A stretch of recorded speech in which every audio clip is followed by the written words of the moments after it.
വളരെ വയലൻ്റായ രീതിയിലൊക്കെ പലപ്പോഴും വിഷമത്തോടു കൂടി ഐസക് സംസാരിക്കുമ്പോൾ പോലും ഒരു കാര്യം ഐസക്കെ തൽക്കാലം നിങ്ങളൊന്ന് അച്ചിരി അകന്ന് നിന്നാൽ പോലും മറ്റേ കടുത്ത ഒരു പ്രശ്നത്തിലേക്ക് പോകാതെ നാളെയെങ്കിലും ചിലപ്പം നിങ്ങളുടെ ഈ അകൽച്ച വീണ്ടും അടുക്കുന്നതിനുള്ളൊരു അവസരമാകുന്നെങ്കിൽ അന്നും ഞങ്ങളൊക്കെ ഇവിടെ കാണും. നമസ്കാരം. നമസ്കാരം. മുനിസിപ്പൽ കൗൺസിലറാണ്. അതെ അതെ പുനലൂർ മുനിസിപ്പൽ കൗൺസിലറാണ്. പുനലൂർ മുനിസിപ്പൽ കൗൺസിലറാണ്. എൻ്റെ പേര് സുന്ദരേശൻ. ഈ വാർഡിൻ്റെ പേര് താമരപ്പള്ളി വാർഡാണ്. ഈ സംഭവം അല്ലേ, ഒരു ഭർത്താവ് ഭാര്യയെ വെട്ടിയും കുത്തിയും കൊലപ്പെടുത്തി എന്നിട്ട് ലൈവായിട്ട് വീഡിയോ പോസ്റ്റ് ചെയ്തു. അപ്പോൾ ഈ സാറിൻ്റെ വാർഡിൽ നടന്നൊരു സംഭവമാണ്. ഇതിനെപ്പറ്റി സാർ എങ്ങനെയാണ് വീക്ഷിക്കുന്നത്? അല്ല, ഇത് ഒട്ടും അനുകരണീയമായ ഒരു സംഗതിയല്ല എങ്കിൽ പോലും ഏതാണ്ട് ഈ കുടുംബത്ത് ഏതാണ്ട് ഏറെ നാളായി ഭാര്യ ഭർത്താക്കന്മാർ തമ്മിൽ അലോസരമായ ഒരു ജീവിത രീതി ഉണ്ടായിരുന്നു എന്നാണ് അറിയാൻ കഴിഞ്ഞത്. അപ്പോൾ അതിൻ്റെ ഒരു പശ്ചാത്തലമാണ് ഈ ദാരുണമായ സംഭവത്തിലേക്ക് എത്തിച്ചേർന്നത്. പ്രദേശവുമായി ബന്ധപ്പെട്ട് ഇപ്പം ഈ വാർഡിൽ തന്നെ രണ്ടാമത്തെ ടൈമാണ് ജനപ്രതിനിധിയായത്. അതിന് ഇടയ്ക്ക് ഒരു ടൈം എൻ്റെ ഭാര്യയായിരുന്നു. അപ്പോൾ അങ്ങനെ ഈ പ്രദേശവുമായിട്ടും ഈ പ്രദേശത്തുള്ള ആളുകളുമായിട്ടൊക്കെ വളരെ അടുത്ത് അറിയാവുന്ന ഒരു സാഹചര്യമാണുള്ളത്. ഈ ഐസക് എന്ന് പറഞ്ഞ ആൾ ശരിക്കും പറഞ്ഞാൽ ഒരു മാനസിക രോഗിയോ വല്ല ആണോ? എന്താണ് സാറിന് അടുത്തറിയാവുന്ന ആളാണല്ലോ. അടുത്തറിയാവുന്ന ആളാണ്.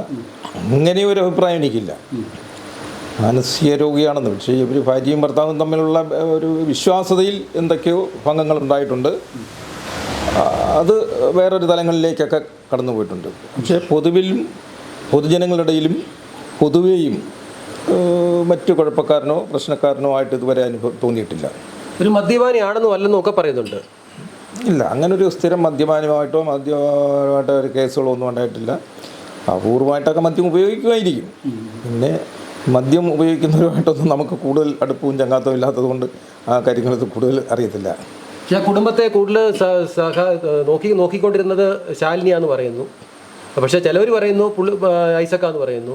ഇതെങ്ങനെയാണ് നമുക്കിതിനെപ്പറ്റി മനസ്സിലാക്കുന്നത്? കാരണം നമുക്കൊരു ധാരണയിലെത്താൻ പറ്റിയിട്ടില്ല ഇതുവരെ. ചിലവർ പറയുന്നുണ്ട് ഐസക്കാ നോക്കുന്നു പറയുന്നു, ചിലർ പറയും ശാലിനിയാണെന്ന് പറയുന്നു. രണ്ടുപേരെയും അനുകൂലിച്ചും എതിർത്തും പല ആൾക്കാരും പറയുന്നുണ്ട്. അത് ഒരു വിഷയം ഉണ്ടാകുമ്പോൾ രണ്ട് അഭിപ്രായങ്ങളുണ്ടാകും, സ്വാഭാവികമാണല്ലോ. ശാലിനിയും അത്ര കുടുംബം നോക്കാത്ത ആളാണെന്നുള്ള അഭിപ്രായമൊന്നും എനിക്കില്ല.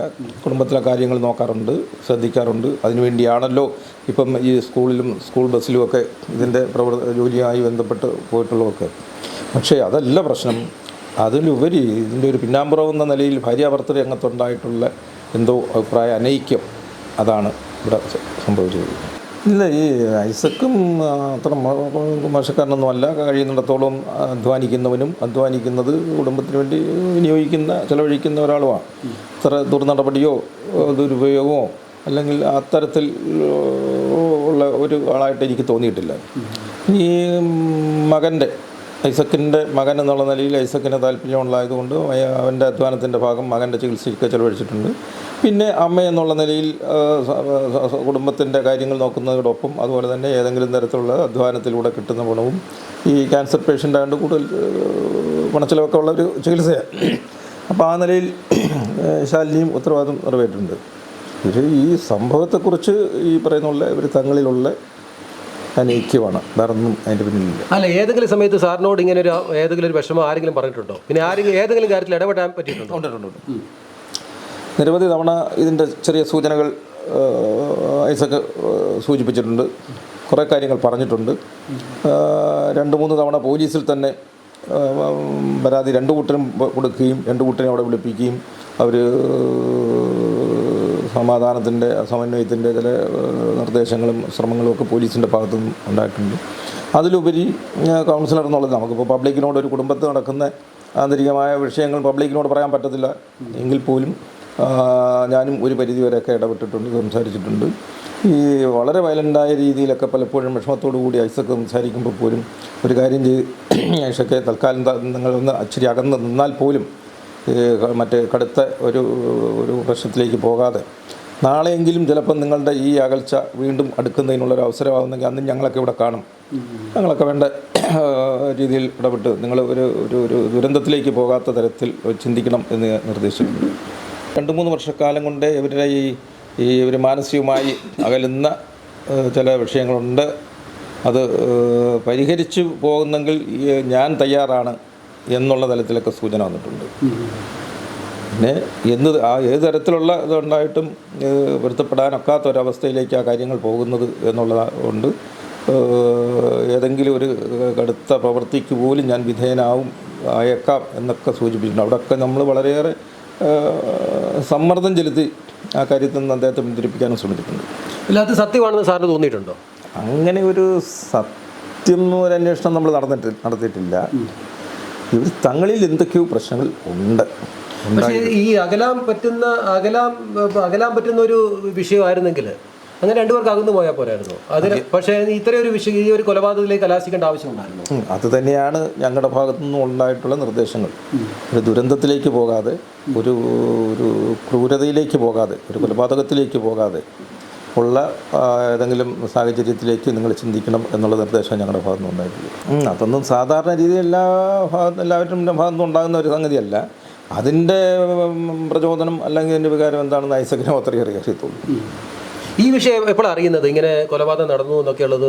സാർ എപ്പോഴാണ് അറിയുന്നത്? സാർ എപ്പോഴാണ് അവിടെ ചെന്നത്? സംഭവം 6:15 ശേഷം, രാവിലെ 6:15 ശേഷം അറിഞ്ഞ് ഞാൻ ഒരു 7:15 സമയത്താണ് നാട്ടുകാർ പറഞ്ഞ ഇവരൊക്കെ അറിയുന്നത്. അവരൊക്കെ അന്നേരം തന്നെ പെട്ടെന്ന് അടിയന്തരമായി ചികിത്സയ്ക്ക് വേണ്ടി ഈ പെൺകുട്ടിയെടുത്ത് ഹോസ്പിറ്റലിൽ കൊണ്ടുപോയി. 7:15 അറിയുന്നു. ഞാനൊരു 7:45 തന്നെ ഞാൻ 7:30 സ്ഥലത്ത് ചെന്നു. ഞാൻ അറിഞ്ഞ കാര്യങ്ങളൊക്കെയാണ് ചെന്നപ്പോൾ എനിക്ക് മനസ്സിലാക്കാൻ കഴിഞ്ഞത്. പബ്ലിക്ക് നിന്നും കിട്ടിയ അറിവ് തന്നെയാണ്. ഇതുമായിട്ട് ബന്ധപ്പെടാൻ നോക്കി. വലിയ പോലീസ് ഇങ്ങോട്ട് തിരിച്ചിട്ടുണ്ടെന്ന് അറിയിച്ചു. പോലീസൊക്കെ ഒരുപാട് വരുമ്പോഴത്തേക്കും ഞാനും അവിടെ എത്തി. പിന്നെ പോലീസ് അധികാരികളുമായി ബന്ധപ്പെട്ട് വേണ്ട എൻ്റെ മറ്റ് നടപടികളിലേക്ക്, ക്രമീകരണങ്ങളിലേക്കൊക്കെ കിടക്കുകയും മറ്റ് കാര്യങ്ങളിലൊക്കെ ഇടപെടാനും കഴിഞ്ഞിട്ടുള്ളത്. ഒരു വാർഡിൻ്റെ നാഥൻ എന്ന് പറഞ്ഞ ഒരു മുനിസിപ്പൽ കൗൺസിലറാണ്. പക്ഷേ ഇപ്പോൾ ഇങ്ങനൊരു വിഷയം പലപ്പോഴായിട്ട് നടന്നതായിട്ട് അവിടെ പറയുന്നത്. പക്ഷേ ഏതെങ്കിലും ഒരു ഘട്ടത്തിൽ ഇടപെട്ടിട്ടുണ്ടോ? അത് ഞാൻ സൂചിപ്പിച്ചല്ലോ. ഞാൻ ഒരു പരോക്ഷമായി 2 പേരോടും സംസാരിച്ചിട്ടുണ്ട് ഇതിനെപ്പറ്റി സൂചിപ്പിക്കാൻ. കാരണം ഈ ശാലിനിയുമായിട്ടൊന്നും അന്ന് ഒരു കാലത്ത് അത്ര വലിയ രാഷ്ട്രീയ അടുപ്പം ഉണ്ടായിരുന്ന ആളല്ല ഞാൻ. എങ്കിലും ഒരു 2-3 വർഷക്കാലം കൊണ്ട് കുറേ കാര്യങ്ങളിലൊക്കെ തുറന്ന് സംസാരിക്കുകയും പൊതുക്കാര്യങ്ങളിലൊക്കെ ഒരു രാഷ്ട്രീയ പ്രസ്ഥാനത്തിൻ്റെ പ്രതിനിധിയും കൂടിയൊക്കെ ആയിട്ട്, അല്ലെങ്കിൽ ഒരു ജില്ലാ നേതാവായിട്ടൊക്കെ ശാലിനി ഉയർന്നു വന്ന തലത്തിൽ ആ ഒരു അംഗീകാരത്തോടു കൂടി തന്നെ, ആ ഒരു കാഴ്ചപ്പാടോട് തന്നെ ഇടപെടുകയും സംസാരിക്കുകയൊക്കെ ചെയ്യും. പൊതുക്കാര്യങ്ങളുടെ അഭിപ്രായങ്ങൾ ആരായാറുണ്ട്, തേടാറുണ്ട്. പൊതു ആവശ്യങ്ങൾക്ക് പബ്ലിക്കിൻ്റെ ചില പ്രശ്നങ്ങളുമായിട്ട് സംസാരിക്കാറുണ്ട്. ഇങ്ങോട്ടും സംസാരിക്കാറുണ്ട്, അങ്ങോട്ടും സംസാരിക്കാറുണ്ട്. ആ കൂട്ടത്തിൽ ആ സ്വാതന്ത്ര്യത്തോടു കൂടി തന്നെ നിങ്ങളുടെ കുടുംബ പ്രശ്നത്തിലും ഒരു പരിധി വരെ ഉള്ള പോരായ്മകൾ മാറ്റിയെടുക്കാനൊക്കെ ഉള്ള ചില ഉപദേശവും കൊടുത്തിട്ടുണ്ട്. ഇപ്പോൾ DNK എന്ന് പറഞ്ഞൊരു പാർട്ടിയുടെ പ്രതിനിധി, ഇത് DNK അവിടെ വളർത്തിയെടുക്കാനായിട്ട് ഏറ്റവും അധികം മുൻകൈ എടുത്ത ഐസക്കാന്ന് പറയുന്നു. ഭാര്യയും കൂടെ പിന്നെ സജീവമാക്കി എന്ന് പറയുന്നു. പിന്നീട് DNK പോകരുതെന്ന് പറയുന്നു. പിന്നീട് ശാലിനി പോയിക്കൊണ്ടിരുന്നു. ഇതിനൊക്കെ പുള്ളിക്കാരുടെ എതിർപ്പ് പിന്നെ പ്രകടിപ്പിച്ചുകൊണ്ടിരുന്നു. ഇതൊക്കെ സാർ അറിയുന്നില്ലായിരുന്നോ? ഇല്ല, അതിനെപ്പറ്റി മറ്റൊരു രാഷ്ട്രീയ പ്രസ്ഥാനമാകുമ്പോൾ അവർക്കും പ്രവർത്തിക്കാനുള്ള സ്വാതന്ത്ര്യമുണ്ടല്ലോ. എല്ലാ രാഷ്ട്രീയ പ്രസ്ഥാനം പ്രവർത്തിക്കും. അപ്പോൾ ദേശീയ രാഷ്ട്രീയ പ്രസ്ഥാനത്തോടൊപ്പം തന്നെ പ്രാദേശിക അല്ലെങ്കിൽ സംസ്ഥാന രാഷ്ട്രീയ പ്രസ്ഥാനം എന്ന നിലയിൽ തമിഴ്നാട് പോലുള്ള സ്ഥലത്തൊക്കെ വളരെ ശക്തമായ പേരുള്ള ഭരണ നേതൃത്വം കൊടുക്കുന്ന ഒരു പ്രസ്ഥാനം എന്ന നിലയിൽ തൊട്ടടുത്ത് സംസ്ഥാനം ജില്ലയിൽ നിന്നുള്ള നിലയിൽ ഈ ഭാഗത്തും അവർ സ്വാഭാവികമായിട്ടും രാഷ്ട്രീയ പ്രവർത്തനത്തിനുള്ള നീക്കമുണ്ടാകും. അതിൻ്റെ ഭാഗമായിട്ട് കണ്ടാൽ മതി. അതിനകത്ത് അത് ജനാധിപത്യ സംവിധാനത്തിലുള്ളതാണ്. അതിനകത്ത് നമ്മൾ മറ്റ് ആശങ്കപ്പെടേണ്ട, ആലോചനപ്പെടേണ്ട കാര്യങ്ങളൊന്നുമില്ല. അല്ല, പുള്ളി പിന്നെ പോകണ്ടെന്ന് പറയുന്നു എന്നൊക്കെ പറയുന്നു. അതൊക്കെ പുറമേ ഉള്ള പറച്ചിലേ ഉള്ളൂ. അതിനെക്കുറിച്ചൊന്നും വ്യക്തത നമുക്കില്ല. ഇപ്പോൾ ജോലിക്ക് പോകണ്ടെന്ന് പറഞ്ഞു, അവൾ പോയി എന്നൊക്കെയാണ് ഈ പറയുന്ന വീഡിയോയിൽ പറയുന്നത്. അത് ഈ മുമ്പ് പറഞ്ഞതുപോലെ ജീവിതത്തിലുള്ള താളം തെറ്റിലും അലോസരമായ ചില സാഹചര്യത്തിലും അതിൻ്റെ ഭാഗമായി ചില സംശയങ്ങളും ഒക്കെ ഉണ്ടാകാമല്ലോ. അപ്പോൾ അതിൻ്റെ ഭാഗമായിട്ട് കണ്ടാൽ മതി. ശരിക്കും പറഞ്ഞാൽ ഈ പിള്ളേരുടെ ഭാവി ഇപ്പോൾ അവതാളത്തിലായില്ലേ? കാരണം മോൻ ക്യാൻസർ രോഗിയായിട്ടിരിക്കുന്നു. ഇപ്പോൾ ഈ അടുത്ത മാസം ട്രീറ്റ്മെൻറ്റിന് പോവുകയാണ്. അവരുടെ 30,000 രൂപയോളം വേണം. ഇതൊക്കെ ആരിനി ഏറ്റെടുക്കാനുണ്ടാകും? കാരണം പ്രായമായൊരു ശാലിനിയുടെ അമ്മ പ്രായമായിട്ടിരിക്കുന്നു, 79-80 വയസ്സുണ്ട്. ഇതിനെപ്പറ്റിയൊക്കെ എന്താണ് പറയുക? നേരത്തെ ഇവർക്ക് രണ്ടും അറിയാവുന്നതല്ലേ? കാരണം ഇങ്ങനെ ഒരു വിഷയം അല്ല, അതിനകത്ത് ഈ പറയുന്നത് പോലെ പറ്റുമെങ്കിൽ കഴിയുമെങ്കിൽ കുടുംബത്തിലുള്ള അംഗങ്ങളോ ബന്ധുക്കളോ സുഹൃത്തുക്കളോ ഒക്കെ അതിനകത്തൊരു ഇടപെടൽ നടത്തുക. അതുപോലെ അധികാരവർഗത്തിൻ്റെ ഭാഗത്തു നിന്നും വേണ്ട സഹായങ്ങളും സഹകരണങ്ങളും ഒക്കെ ആകാവുന്നതാണ്. അത്തരത്തിൽ എന്തെങ്കിലും ഒരു ക്രമീകരണം ഉണ്ടാകുന്നത് നല്ലതാണ്. ഈ ഐസക്കിൻ്റെ വീട്ടുകാരെന്തുകൊണ്ടാണ് ഇവരുമായിട്ട് സഹകരണമില്ലാത്തത്? അതിനെപ്പറ്റി എന്തെങ്കിലും അറിയാമോ? ഐസക്കിൻ്റെ വീട്ടുകാർ ഇപ്പോൾ മരിച്ച അടക്കിനൊന്നും വന്നില്ല എന്നാണ് പറയുന്നത്. അല്ല, അത് കുറേ നാൾ കൊണ്ടേ സഹകരണമൊന്നുമില്ലായിരുന്നു. കാരണം ഐസക്കും ഈ ശാലിനിയുമായിട്ട് ഒരു ഇഷ്ടത്തിലുള്ള ഒരു വിവാഹബന്ധമായിരുന്നു. ആ കാലം തൊട്ടേ ഇവർ ആ ഒരു ചെറിയ അകൽച്ച അന്ന് തൊട്ടേ നിലനിർത്തി പോകുന്നതായിട്ടാണ് എൻ്റെ ഒരു അറിവ്. ഈ ശാലിനിയുടെ അമ്മ ഇവിടെ ചുമട്ടെടുക്കുക ഒക്കെ ചെയ്തിരുന്നു പുനലൂർ ടൗണിൽ, പിന്നെ പോലീസ് സ്റ്റേഷനിൽ തൂത്തുവാരാനൊക്കെ നിന്നിരുന്നു. എന്നിട്ടൊക്കെ സാറിന് ഇവരെയൊക്കെ അറിയാമോ? അറിയാം. അതൊക്കെ ജോലി ചെയ്യാനും ജോലി ചെയ്ത് ജീവിക്കുന്നവരുമാണ്, അതുപോലെ അധ്വാനിക്കുന്നവരാണ്. ചുമടെടുത്തും അതുപോലെ ഏത് ജോലിയും, കൃഷിപ്പണിയും കാർഷിക ജോലിയും കാർഷികേതര ജോലിയും എല്ലാം ചെയ്യുന്നതിനൊക്കെ ആരോഗ്യമുള്ള സമയത്ത് നല്ല ഒരു ജോലിക്കാരിയായിരുന്നു. ഇപ്പം പിന്നെ പ്രായമായി അതിൻ്റേതായ ബുദ്ധിമുട്ടുണ്ടാകും, എങ്കിലും അങ്ങനെ അധ്വാനിച്ച് ജീവിച്ചവരാണ്. അത് ഒരു പ്രത്യേക മാനസികാവസ്ഥയിലാണല്ലോ ഇവൻ ഇതൊക്കെ ചെയ്യുന്നതും ഒക്കെ. കാരണം ഒരു ഒരു ഒരു ക്രൂരമായ ഒരു ഒരു സംഭവം ഉണ്ടായി, അതിൻ്റെ പശ്ചാത്തലത്തിലുള്ള മാനസികാവസ്ഥയിലും അപ്പോൾ അതിനെ ന്യായീകരിക്കത്തക്ക തരത്തിലുള്ള ചില ഇതുമാണ് എന്നാണ് ഞാൻ മനസ്സിലാക്കിയിട്ടുള്ളത്. അത് എല്ലാവരും ഒന്നും സാധാരണ ചെയ്യുന്നതല്ല, അതൊക്കെ അപൂർവമായിട്ടുണ്ടാകുന്ന സംഭവങ്ങളാണ്. അപ്പം ഇത് ഈ ചെയ്തതിനെക്കുറിച്ചോ മറ്റു കാര്യങ്ങളെക്കുറിച്ചോ ഒന്നും ഐസക്കിനെ ന്യായീകരിക്കാനോ മറ്റുള്ളവരിനോ എന്നെപ്പോലെ ഒരാൾക്ക് കഴിയുന്നതല്ല. ഇത് ഉണ്ടാകാൻ പാടില്ലാത്ത ഒരു സംഗതിയായിരുന്നു ആ നിലയിൽ കണ്ടാവുന്നത്. ഏത് വിഷയവും ഈ പറയുന്നത് പോലെ ഉള്ളിൽ ഒതുക്കിക്കൊണ്ടോ അല്ലെ പൊതിഞ്ഞു വെച്ചുകൊണ്ട് പോകുമ്പോൾ അത് കൂടുതൽ പ്രയാസത്തിലേക്ക് കിടക്കത്തേയുള്ളൂ. സൗഹൃദവും സുഹൃത്തുക്കളും ബന്ധുക്കളും ഉത്തരവാദിത്തപ്പെട്ടവരും രക്ഷകർത്താക്കളുമായിട്ടൊക്കെ ഇത്തരം പ്രശ്നങ്ങൾ ഒരു പരിധിവരെ പങ്കുവയ്ക്കുകയോ ചർച്ച ചെയ്യപ്പെടുകയെങ്കിൽ കുറേയൊക്കെ പരിഹരിച്ച് പോകാൻ കഴിയുമായിരുന്നു. അല്ല, പോലീസിൻ്റെ ഭാഗത്തു നിന്നും അങ്ങനെ ഒരു പ്രത്യേക അഭിപ്രായമായിട്ടൊന്നും പറഞ്ഞില്ല. അല്ല, അവർ നടപടികളുടെ ഭാഗമായി ചെയ്യേണ്ട കാര്യങ്ങളെല്ലാം പോലീസ് ചെയ്യുന്നുണ്ട്, ഭംഗിയായിട്ട് ചെയ്തു വരുന്നുണ്ട്.